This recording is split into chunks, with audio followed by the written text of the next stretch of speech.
Hello students, today we will start the new chapter, that is indirect tax. In the previous lectures we have understood about the taxes and what are the types of taxes, what are the basic terminology which we frequently use while discussing about taxes, and along with that we have also studied the calculation of residential status, right? Now in this lecture we will discuss elaborately about the indirect taxes in detail. Fine. In the first lecture, I hope you remember, I have discussed about the types of taxes. There are two types of tax, that is direct tax and indirect tax. Direct tax, the taxes which are directly imposed on a person. जो ऐसे taxes जिनको directly impose करती है government tax पे के ऊपर, उसको हम डायरेक्ट टैक्स बोलते हैं. जैसे आपका income tax. Fine. Income tax is a direct tax and just opposite of direct tax that is indirect. Directly जो है इम्पोज नहीं करती गवर्नमेंट टैक्स पे के ऊपर, उसको हम बोलते हैं इनडायरेक्ट टैक्स. तो आज के लेक्चर में हम डिटेल में पढ़ेंगे इनडायरेक्ट टैक्स के. आपका यूनिट 5 है ये. Unit 5 is all about theory. Indirect tax, CST central sales tax, value added tax, VAT, ये सारा आपका यूनिट 5 में थियोरी है. Let's see what is the meaning of indirect tax. Indirect taxes are those taxes which are paid by the taxpayers indirectly. आई बात समझ में? Direct tax क्या होता है? डायरेक्ट टैक्स वो टैक्स होता है जो टैक्स पेयर जो है वो डायरेक्ट पे करता है गवर्नमेंट को. लेकिन indirect tax are those tax which are paid indirectly. Fine. When purchasing some goods, commodity, or when hiring some services which are taxable. अब ये इनडायरेक्ट टैक्स का एक क्या आपको कैरेक्टरिस्टिक्स मिला? पहला तो है जो ऐसे टैक्सेस जो इनडायरेक्टली पेड होते हैं, and second one is indirect tax paid while purchasing goods, commodity or hiring some services which are taxable. हम जो गुड्स परचेस करते हैं मार्केट से, या फिर हम जो सर्विसेज लेते हैं, लाइक आपका रेस्टोरेंट में हम सर्विसेज लेते हैं, लाइक आपका मल्टीप्लेक्स थिएटर्स में हम सर्विसेज लेते हैं, तो उस पर जो टैक्स लगता है that is called indirect tax. Fine. Under indirect tax, the impact is on one person and the incidence is on another person. Indirect tax is a tax which is imposed on one person but it is paid partially or wholly by another person. Concentrate on this paragraph. Indirect tax is indirect tax is a tax which is imposed on one person. एक person के ऊपर एक person के ऊपर indirect tax जो है वो impose किया जाता है, लेकिन वो पार्शली या होली पेड किसको करता है? दूसरे पर्सन को. देखो यहाँ पे डिफरेंस समझते जाना. Fine. Direct tax and indirect tax. Direct tax वो टैक्स होता है जो डायरेक्टली एक पर्सन के ऊपर इम्पोज होता है, लेवी होता है, और वो पर्सन डायरेक्टली जो है अपना टैक्स गवर्नमेंट को पे करता है, गवर्नमेंट के अकाउंट में पे करता है. But in the indirect tax, taxes are imposed on one person. Fine. And is paid to another person. मतलब बीच में जो है एक मीडिएटर होता है. अब ये मीडिएटर कौन होते हैं? रिटेलर हो सकते हैं, शॉप ओनर हो सकते हैं, ठीक है, we are paying the tax to the retailer और owner of the business and then after he pays to the authority. Getting my point? So this is the indirect tax. Indirect tax are shifted and the incidence of these taxes falls on person other than original payers. Same वही बात कही है. Indirect tax include mainly excise duty, custom duty, sales tax and service tax octroi. ये this is the examples of indirect taxes. Fine. Features of indirect tax. Indirect taxes are levied. Levied का मतलब होता है impose करना, किसी के ऊपर जो है उसको इम्पोज करना, ठीक है, रिस्पॉन्सिबल करना टू पे the tax. Indirect taxes are levied on manufacture of goods, import of goods into India, entry of goods into local territory, purchase of goods, hiring of services. So these are some features. These taxes are borne by the taxpayers but not paid directly to the government. Always remember, these taxes are borne. Tax तो हम पे कर रहे हैं लेकिन हम directly government को पे नहीं कर रहे बेटा. Fine, are you getting the point? We are paying to another person and that another person paying to the authority, central authority or state authority. The tax is paid before the goods reached to the hands of the taxpayers or services are enjoyed by him. हम जो है tax तुरंत पे कर देते हैं. क्या बोल रहा है? Paid before the goods reach to the hand. हम जो है जो भी गुड्स परचेस करते हैं तो परचेस के समय जो है हम टैक्स पे करते हैं. आप when you will get the receipt और बिल, आप देखते होंगे कि उसमें जीएसटी वगैरह, सीजीएसटी, एसजीएसटी, ये सारे टैक्स पे हम करते हैं. लेकिन टैक्स पे करने के बाद हम उस गुड्स को एंजॉय करते हैं या सर्विसेज को एंजॉय करते हैं. Indirect taxes are levied at the time of manufacture of goods. They are transferred from one hand to another hand. So these are some features of indirect tax. You just read the features and if you have any doubt, ask me in the live classes. Come to the next point. Merit of indirect taxes. High revenue. Indirect taxes constitute over 71% of the tax revenue. Indirect taxes are only means for the government to augment its resources for auxiliary economic development. Indirect tax का जो percentage होता है, it is very high according to the commodity or according to the product. So why government takes this type of taxes? Government take to augment its resources for auxiliary economic development. जो resources हैं, economic resources हैं, country के resources हैं, उनको nurture करने के लिए, उनको डेवलप करने के लिए हमारे पास से जो है इनडायरेक्ट टैक्स जो है गवर्नमेंट लेती है. Convenience. Indirect taxes are more convenient to the taxpayer since tax is included in the selling price of the commodities. The consumer pays the tax when he purchases them. Economy in collection.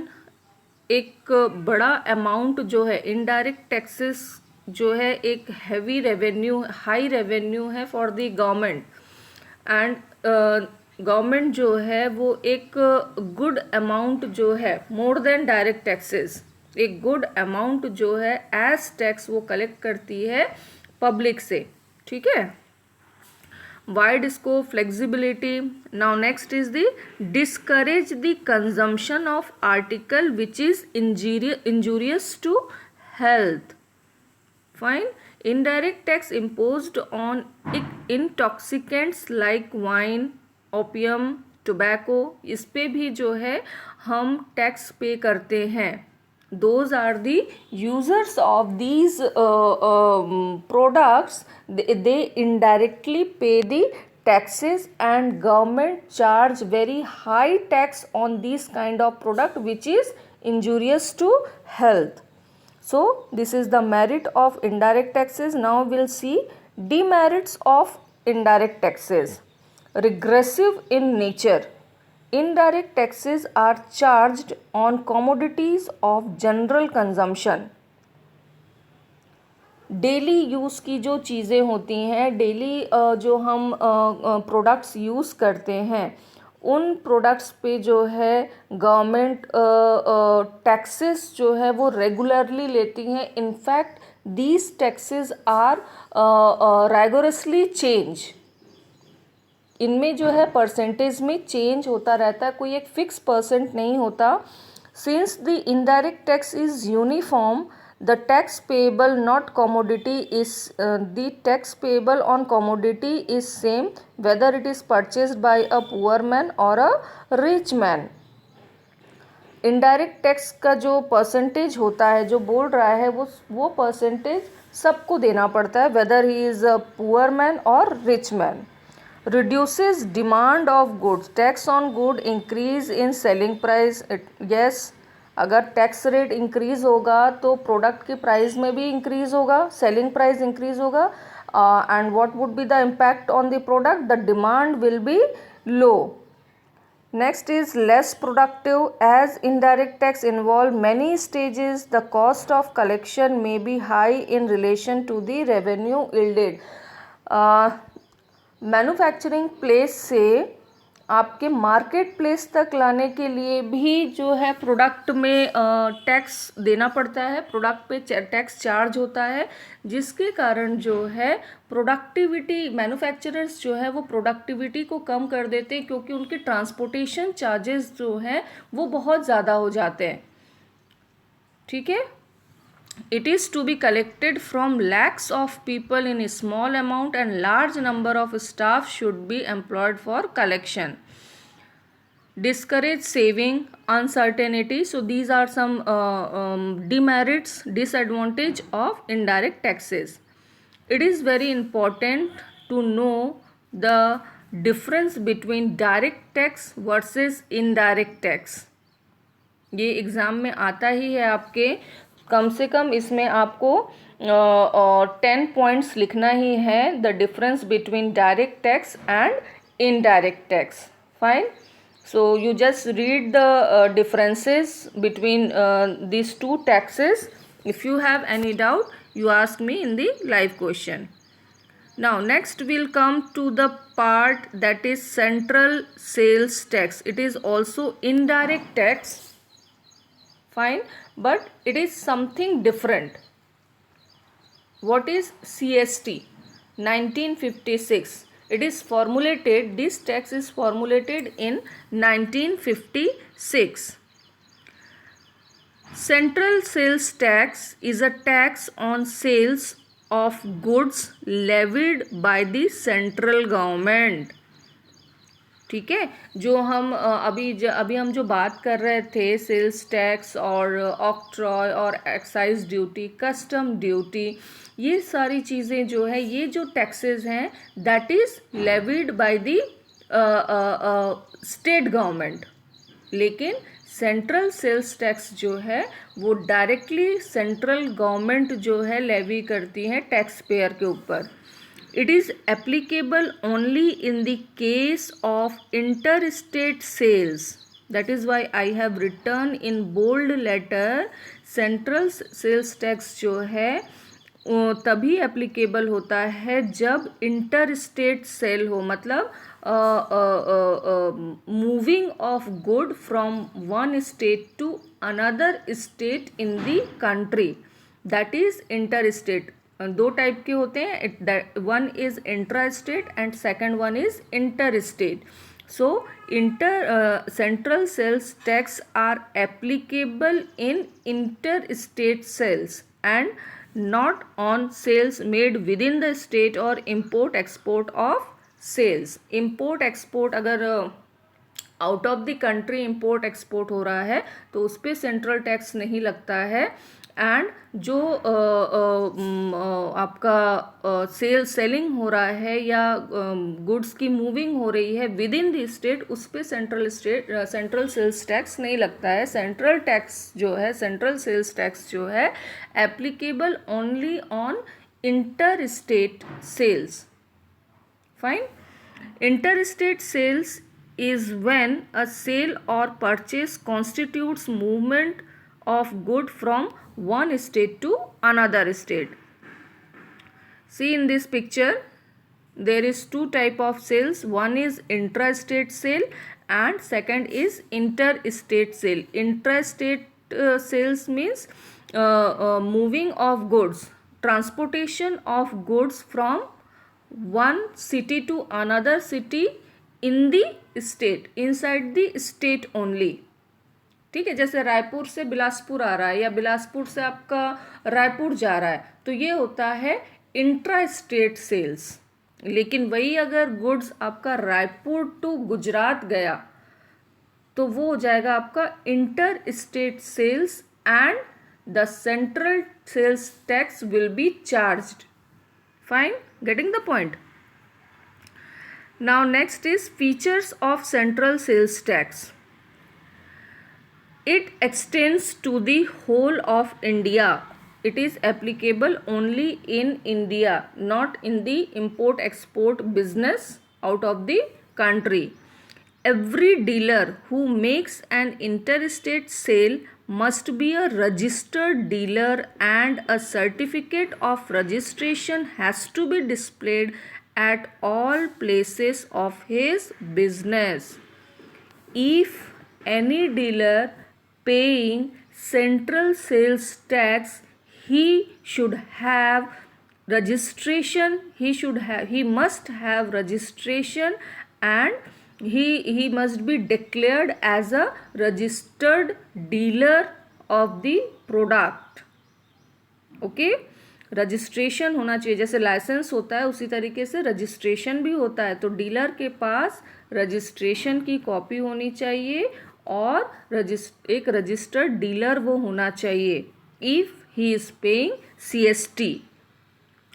There is no exemption limit of turnover for the levy of central sales tax. इसमें कोई भी exemption नहीं होता है इस tax में. जैसे आपने अदर टैक्स में पढ़ा होगा कि एग्जेम्पशंस होते हैं, लेकिन सेंट्रल टैक्स एक बार जो फिक्स हो गया, जितना परसेंटेज सेंट्रल गवर्नमेंट ने फिक्स किया है उतना परसेंटेज आपको टैक्स पे करना है.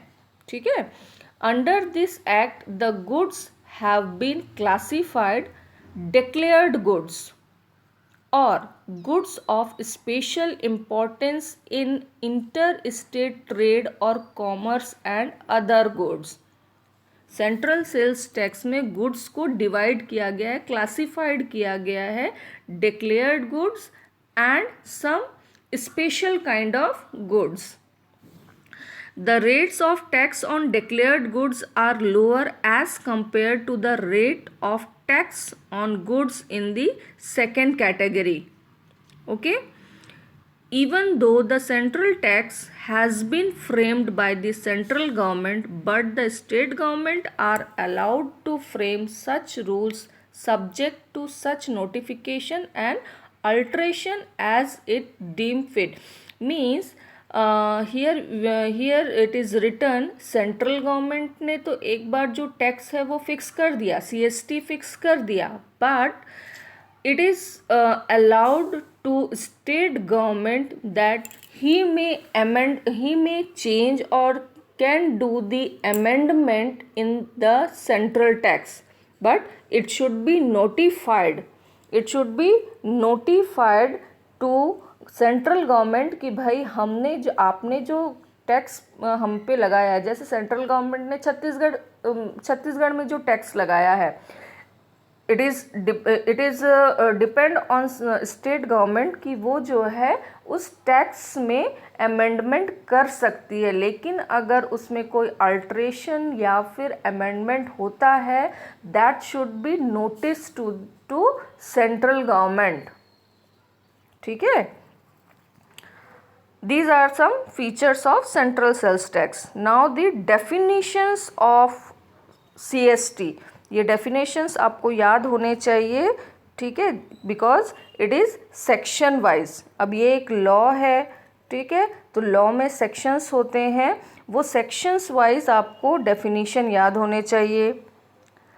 अब जैसे हमने बताया था कि अभी just I said for paying CST central sales tax a dealer must have registration and he should declare the registered dealer.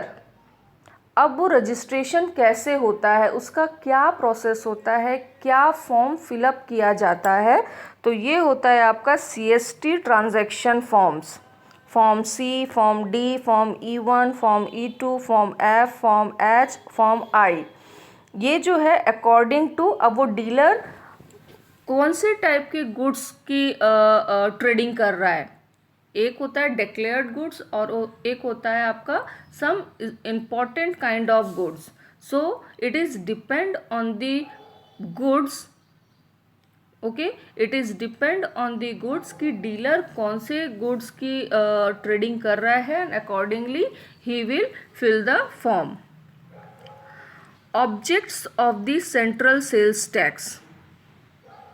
These are the objects of the central sales tax. This is also according to section wise, section 325, section 629, section 14, section 15, section 16 to 18.